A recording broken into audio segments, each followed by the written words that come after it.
आज हम आपको भगवान विष्णु जी और माता लक्ष्मी जी की एक दिलचस्प कहानी के बारे में बताने जा रहे हैं। नमस्ते दोस्तों, स्टोरी हब में आपका स्वागत है। एक बार भगवान विष्णु जी शेषनाग पर बैठे बैठे बोर हो गए और उन्होंने धरती पर घूमने का विचार मनमय किया। वैसे भी कई साल बीत गए थे धरती पर आए और वह अपनी यात्रा की तैयारी में लग गए। स्वामी को तैयार होता देखकर लक्ष्मी मां ने पूछा, आज सुबह सुबह कहां जाने की तैयारी हो रही है? विष्णु जी ने कहा, हे लक्ष्मी, मैं धरती लोक पर घूमने जा रहा हूं। तो कुछ सोचकर लक्ष्मी मां ने कहा, हे देव, क्या मैं भी आपके साथ चल सकती हूं? भगवान विष्णु ने 2 पल सोचा, फिर कहा, एक शर्त पर। तुम मेरे साथ चल सकती हो, तुम धरती पर पहुंचकर उत्तर दिशा की ओर बिल्कुल मत देखना। इसके साथ ही माता लक्ष्मी ने हां कह के अपनी मनवा ली और सुबह सुबह मां लक्ष्मी और भगवान विष्णु धरती पर पहुंच गए। अभी सूर्य देवता निकल रहे थे। रात बरसात होकर हट्टी थी। चारों ओर हरियाली ही हरियाली थी। उस समय चारों ओर बहुत शांति थी और धरती बहुत ही सुंदर दिख रही थी और मां लक्ष्मी मंत्र मुग्ध होकर धरती को देख रही थी और भूल गई कि पति को क्या वचन देकर आई है और चारों ओर देखती हुई कब उत्तर दिशा की ओर देखने लगी पता ही नहीं चला। उत्तर दिशा में मां लक्ष्मी को एक बहुत ही सुंदर बगीचा नजर आया और उस तरफ से भीनी भीनी खुशबू आ रही थी और बहुत ही सुंदर सुंदर फल खिले थे। यह एक फलों का खेत था और मां लक्ष्मी बिना सोचे समझे उस खेत में गई और एक सुंदर सा फल तोड़ लाई। लेकिन यह क्या, जब मां लक्ष्मी भगवान विष्णु के पास वापस आई तो भगवान विष्णु की आंखों में आंसू थे और भगवान विष्णु ने मां लक्ष्मी को कहा कि कभी भी किसी से बिना पूछे उसका कुछ भी नहीं लेना चाहिए और साथ ही अपना वचन भी याद दिलाया। मां लक्ष्मी को अपनी भूल का पता चला तो उन्होंने भगवान विष्णु से इस भूल की माफी मांगी। तो भगवान विष्णु ने कहा कि जो तुमने जो भूल की है उसकी सजा तो तुम्हें जरूर मिलेगी। जिस माली के खेत से तुम नए बिना पूछे फल तोड़ा है, यह एक प्रकार की चोरी है। इसलिए अब तुम 3 साल तक माली के घर नौकर बनकर रहो। उसके बाद मैं तुम्हें बैकुंठ में वापस बुलाऊंगा। मां लक्ष्मी ने चुपचाप सर झुकाकर हां कर दी। आजकल की लक्ष्मी थोड़े थी और मां लक्ष्मी एक गरीब औरत का रूप धारण करके उस खेत के मालिक के घर गई। घर क्या, एक झोपड़ा था और मालिक का नाम माधव था।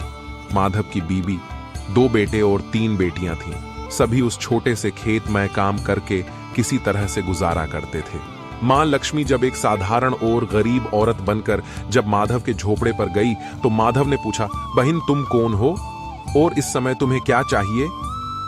तब मां लक्ष्मी ने कहा, मैं एक गरीब औरत हूं। मेरी देखभाल करने वाला कोई नहीं। मैंने कई दिनों से खाना भी नहीं खाया। मुझे कोई भी काम दे दो, साथ में मैं तुम्हारे घर का काम भी कर दिया करूंगी। बस मुझे अपने घर में एक कोने में आसरा दे दो। माधव बहुत ही अच्छे दिल का मालिक था। उसे दया आ गई, लेकिन उसने कहा, बहन मैं तो बहुत ही गरीब हूं। मेरी कमाई से मेरे घर का खर्च मुश्किल से चलता है। लेकिन अगर मेरी 3 की जगह 4 बेटियां होती तो भी मैंने गुजारा करना था। अगर तुम मेरी बेटी बनकर जैसा रूखा सूखा हम खाते हैं उसमें खुश रह सकती हो तो बेटी अंदर आ जाओ। माधव ने मां लक्ष्मी को अपने झोपड़े में शरण दे दी और मां लक्ष्मी 3 साल उस माधव के घर पर नौकरानी बनकर रही। जिस दिन मां लक्ष्मी माधव के घर आई थी उससे दूसरे दिन ही माधव को इतनी आमदनी हुई फलों से कि शाम को एक गाय खरीद ली। फिर धीरे धीरे माधव ने काफी जमीन खरीद ली और सबने अच्छे अच्छे कपड़े भी बनवा लिए और फिर एक बड़ा पक्का घर भी बनवा लिया। बेटियों और बीबी ने गहने भी बनवा लिए और अब मकान भी बहुत बड़ा बनवा लिया था। माधव हमेशा सोचता था कि मुझे यह सब इस महिला के आने के बाद मिला है। इस बेटी के रूप में मेरी किस्मत आ गई है मेरी। और अब 2-5 साल बीत गए थे, लेकिन मां लक्ष्मी अब भी घर में और खेत में काम करती थी। एक दिन माधव जब अपने खेतों से काम खत्म करके घर आया तो उसने अपने घर के सामने द्वार पर एक देवी स्वरूप गहनों से लदी एक औरत को देखा। ध्यान से देखकर पहचान गया, अरे ये तो मेरी मुंह बोली चौथी बेटी यानी वही औरत है, और पहचान गया कि ये तो मां लक्ष्मी है। अब तक माधव का पूरा परिवार बाहर आ गया था और सब हैरान होकर मां लक्ष्मी को देख रहे थे। माधव बोला, है मां, हमें माफ कर। हमने तेरे से अनजाने में ही घर और खेत में काम करवाया है माँ। ये कैसा अपराध हो गया है माँ, हम सबको माफ कर दे। अब माँ लक्ष्मी मुस्कुराई और बोली है माधव, तुम बहुत ही अच्छे और दयालु व्यक्ति हो। तुमने मुझे अपनी बेटी की तरह से रखा, अपने परिवार के सदस्य की तरह से। इसके बदले मैं तुम्हें वरदान देती हूं कि तुम्हारे पास कभी भी खुशियों की ओर धन की कमी नहीं रहेगी। तुम्हें सारे सुख मिलेंगे जिसके तुम हकदार हो। और फिर मां अपने स्वामी के द्वारा भेजे रथ में बैठकर बेकुंठ चली गई। दोस्तों, तो ये कहानी आपको कैसी लगी कमेंट करके जरूर बताएं और हमारे चैनल को सब्सक्राइब करना ना भूले। धन्यवाद दोस्तों, मिलते हैं अगले वीडियो में।